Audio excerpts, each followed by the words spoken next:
La fe cristiana no es una teoría ni una ideología. La fe cristiana es el camino para conocer y amar a una persona que vive, a Jesucristo.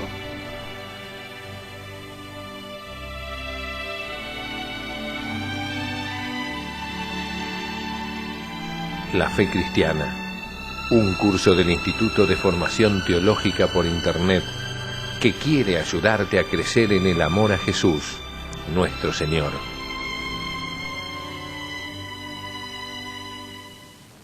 En nombre del Padre, y del Hijo, y del Espíritu Santo. Amén.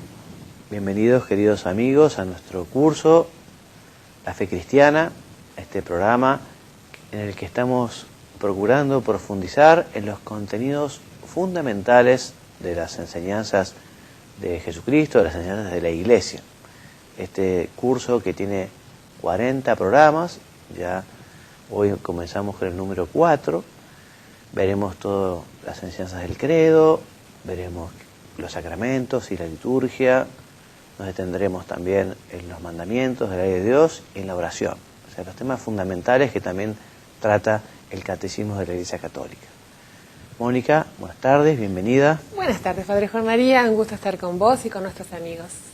Entonces el tema que vamos a tratar hoy es la naturaleza de Dios y su obrar.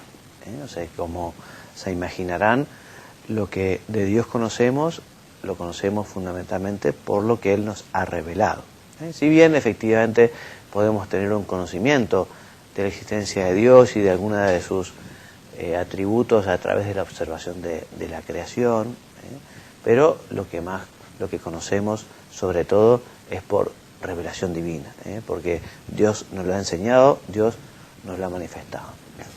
El primer punto es una invitación a recordar que todas las civilizaciones, todos los hombres a través de los tiempos siempre se han preguntado, bueno, ¿quién es Dios? ¿No? ¿Quién es Dios?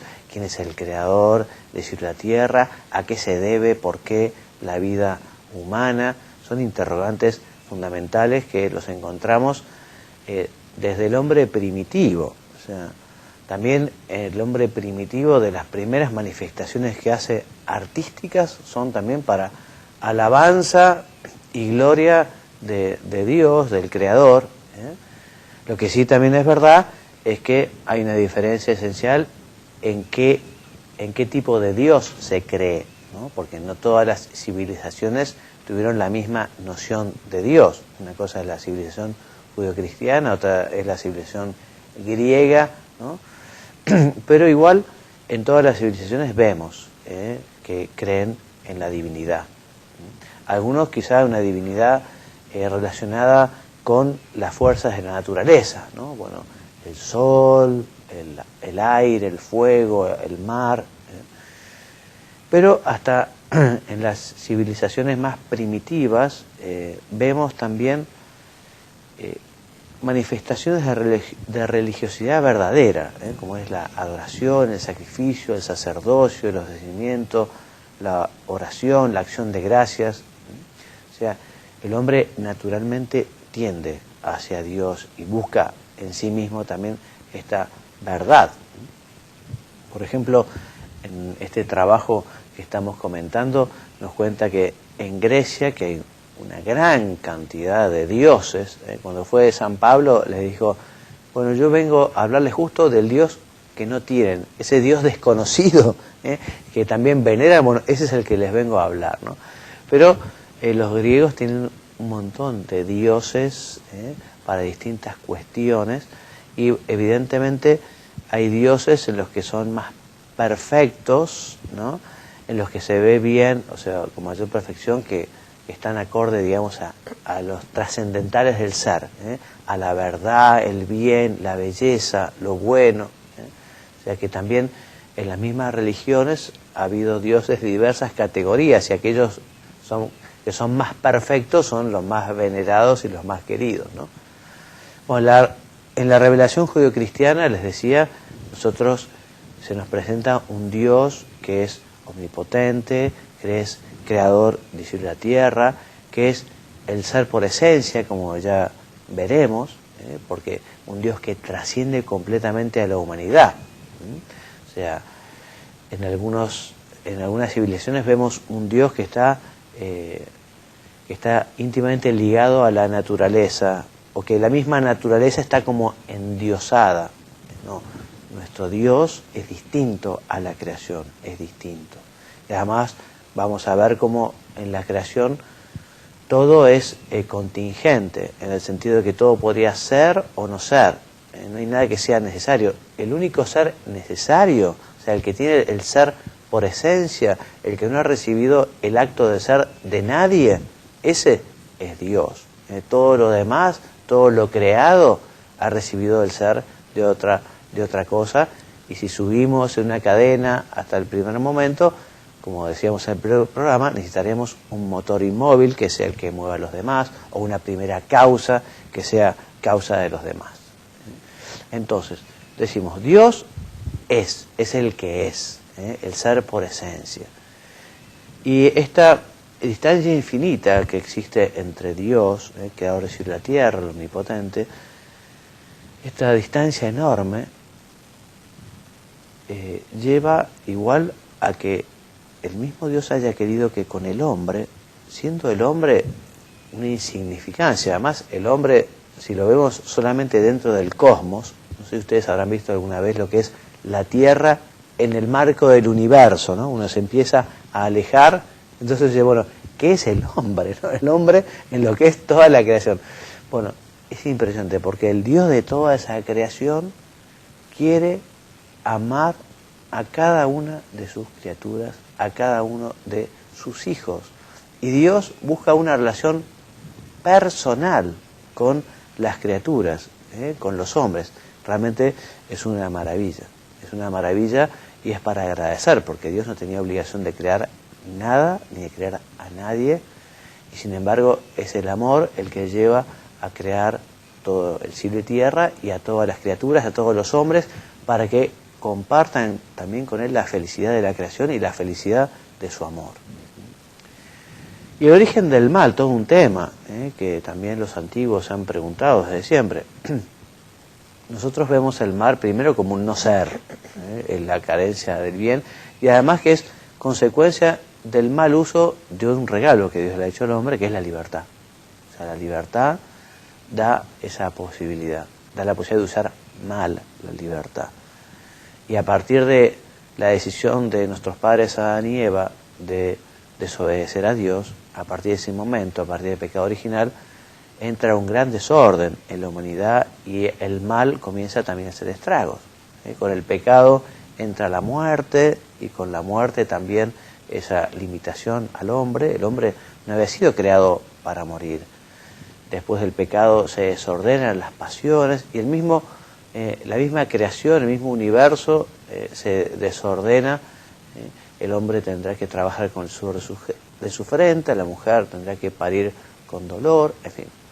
Pero igual Dios, aún después de este pecado, no quiso cortar esa alianza y esa amistad con la criatura, con los hombres. Las religiones y la filosofía se preguntan qué es Dios. En cambio, fruto de la revelación, fruto de lo que podemos estudiar, leer en la Escritura, nos preguntamos, bueno, ¿quién es Dios? ¿No? Y fruto también de una oración más profunda, también tenemos que preguntarnos, bueno, ¿quién es Dios para mí? ¿No? Porque Dios quiere justamente que lo busquemos en esa relación personal de amor. Mónica, es un Dios que sale a su encuentro y busca al hombre para hablarle como a un amigo. Tanto es así que Dios revela a Moisés su nombre, yo soy el que soy.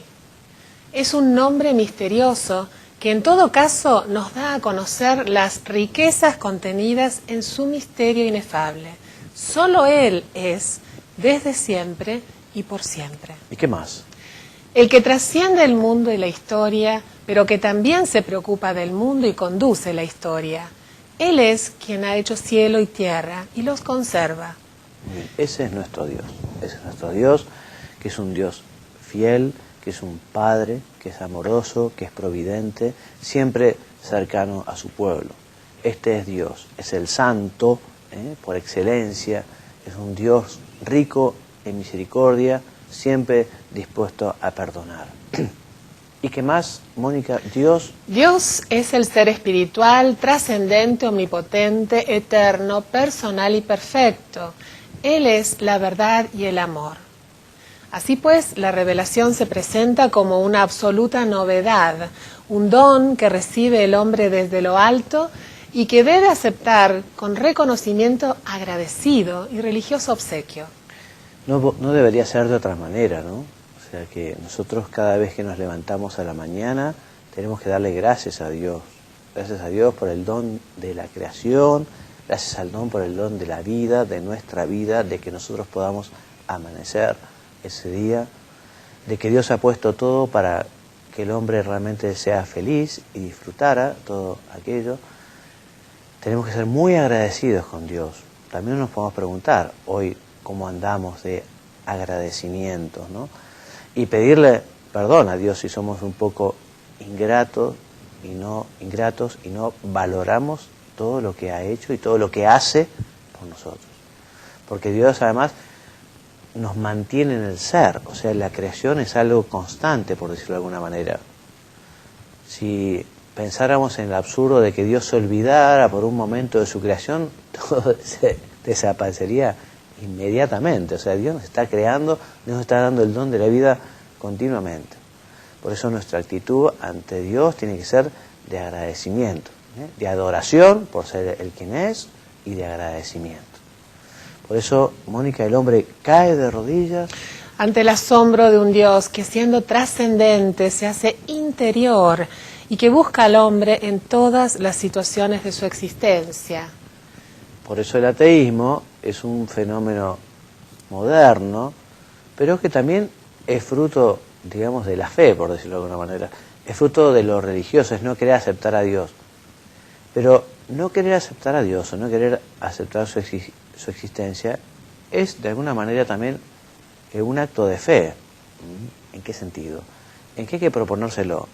Porque, como hemos visto, si el hombre tiene apertura a la verdad y busca la verdad y busca a Dios con sinceridad de corazón a través, digamos, de la creación, lo va a encontrar. Lo va a encontrar.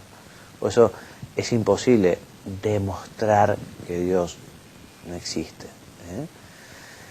En fin, hay que rezar porque el corazón del hombre es un corazón que muchas veces se pone duro y terco y rechaza y se enoja, y hay que pedir a Dios un corazón como el suyo, hay que pedir un corazón de carne, no como dice la Escritura a veces que tenemos un corazón de piedra.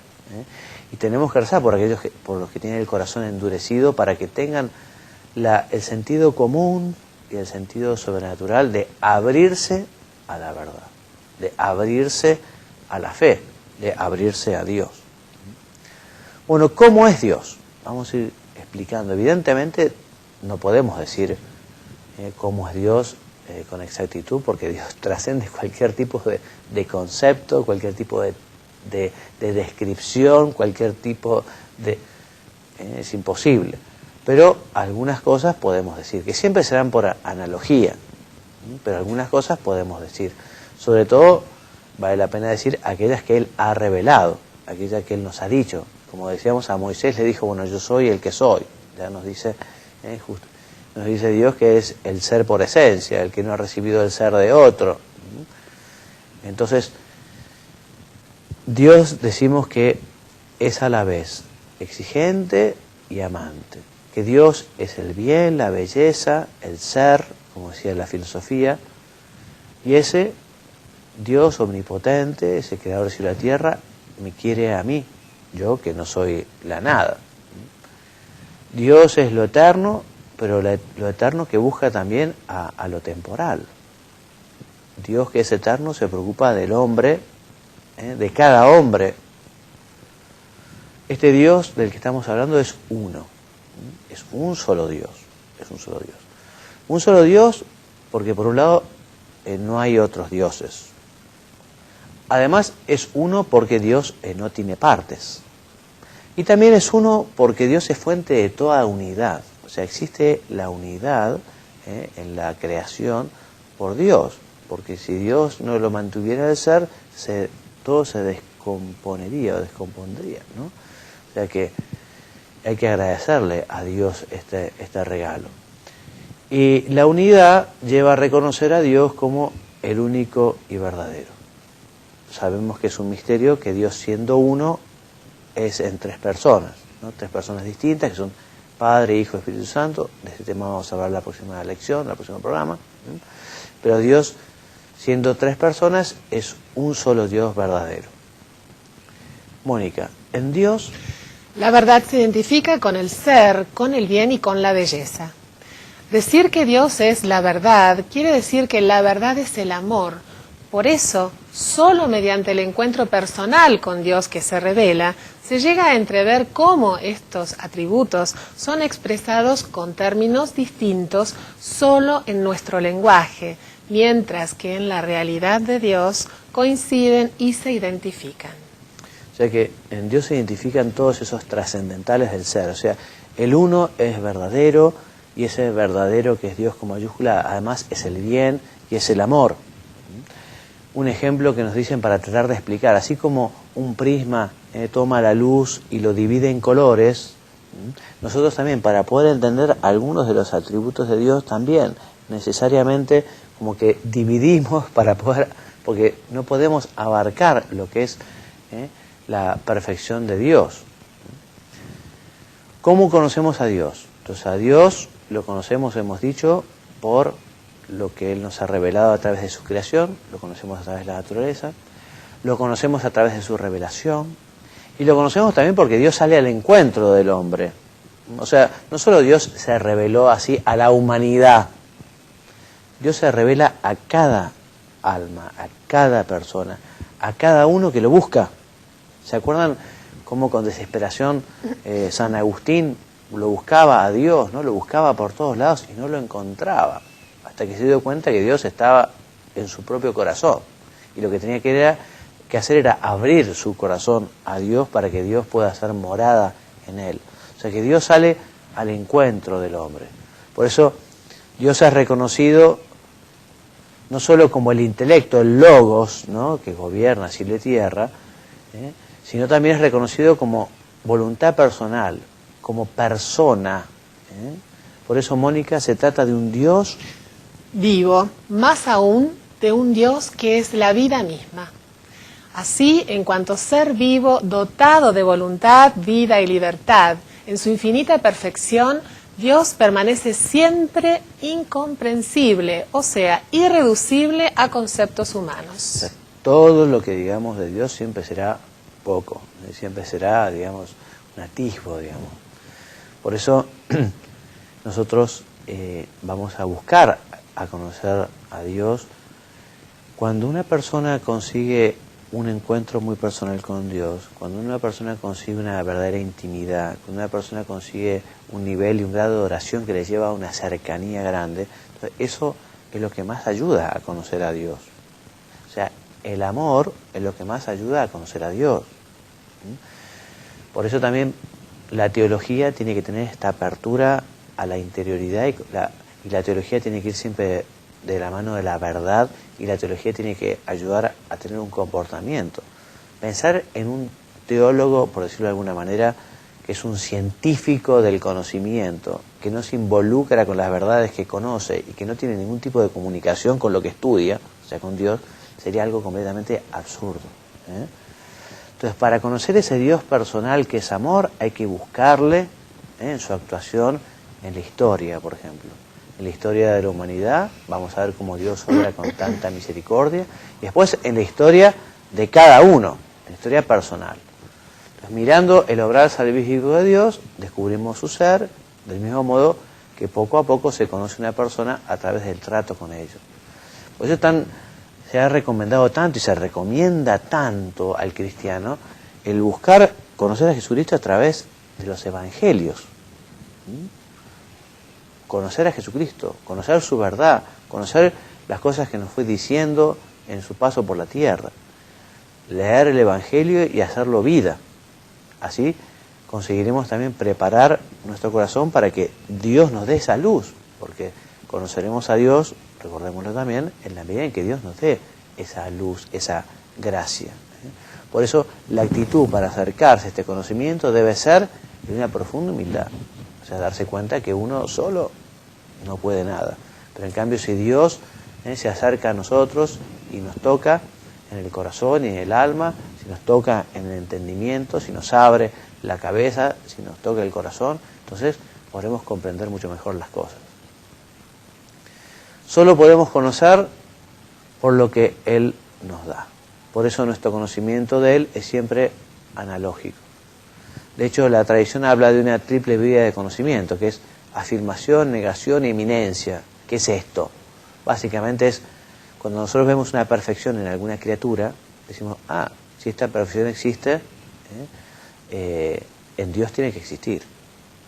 Y así como en esta criatura la vemos de un modo limitado, por negación, en Dios tiene que estar en grado eminente. Ahora, muy interesante aquí decir, bueno, perfecciones en la tierra veremos muchas, ¿no? Cosas bellas, cosas lindas, verdades. Ahora, a veces es difícil poder decir cómo hago para poner estas perfecciones en Dios. Por ejemplo, este ejemplo que de acá, que yo te pido, Mónica, que lo leas, te puedo ayudar a abrir un poco la mente, como me ayudó a mí. Por ejemplo, es fácil reconocer que Dios es grande, pero más difícil es darse cuenta de que Él es también pequeño, porque en lo creado lo grande y lo pequeño se contradicen. No obstante, si pensamos que ser pequeño puede ser una perfección, como se ve en el fenómeno de la nanotecnología, entonces Dios tiene que ser fuente también de esa perfección, y en Él esa perfección debe identificarse con la grandeza. ¿Se dan cuenta? Uno dice, bueno, Dios es la grandeza, uno ve la inmensidad y dice, esto es una gran perfección, la inmensidad, no sé, uno se pone frente a las cataratas del Iguazú y es una cosa impresionante. O la nanotecnología, ¿no? En un micro, ahí se puede concentrar, no sé, una información equivalente a la de todas las bibliotecas del planeta. Y dice, ¡wow! ¿No? O sea que tanto lo grande como lo pequeño, todo lo que es perfección, nos lleva a Dios. Pero en Dios está todo. O sea, Dios es lo grande y Dios es lo pequeño. O sea que Dios es todo lo perfecto, ¿no? O sea, es difícil de explicar, pero ese ejemplo es muy bueno. Por eso, Mónica, tenemos que negar que es pequeño o grande en el sentido limitado que se da en el mundo creado para purificar esa atribución pasando a la eminencia. Claro. Por ser una perfección, la virtud de la humildad no solo es poseída por Dios, sino que se identifica con ella. Y llegamos así a la sorprendente conclusión de que Dios es la humildad, de tal modo que solo se le puede conocer en una actitud humilde. Y este último punto nos vamos a detener. Mónica, léelo despacito, por favor. Todo eso implica que se puede conocer al Dios cristiano aceptando humildemente el camino, Cristo, que Él nos ha dejado en su iglesia con sus sacramentos y a través de la oración. Muchas gracias. O sea que nosotros queremos conocer a Dios con profundidad. Él se ha revelado. Se ha revelado de una manera muy particular en Cristo y Cristo nos ha dejado a su iglesia. Su iglesia nos enseña el camino a Cristo, el camino a Dios. Y justamente a través de la oración y a través de los sacramentos, la gracia, a través de la confesión, a través de la Eucaristía, llegaremos a conocer cada vez más a Dios. Esto con una profunda humildad y con un gran deseo de conocer y amar a Dios. Y así lo conseguiremos. Hay algunos grandes santos que han sido, desde la perspectiva del conocimiento de las cosas, como muy ignorantes. Pero al tener una vida interior tan profunda, llegan a un conocimiento de la realidad y de las cosas trascendentes extraordinarias. Por eso este es el camino para el conocimiento de Dios, el camino de la humildad.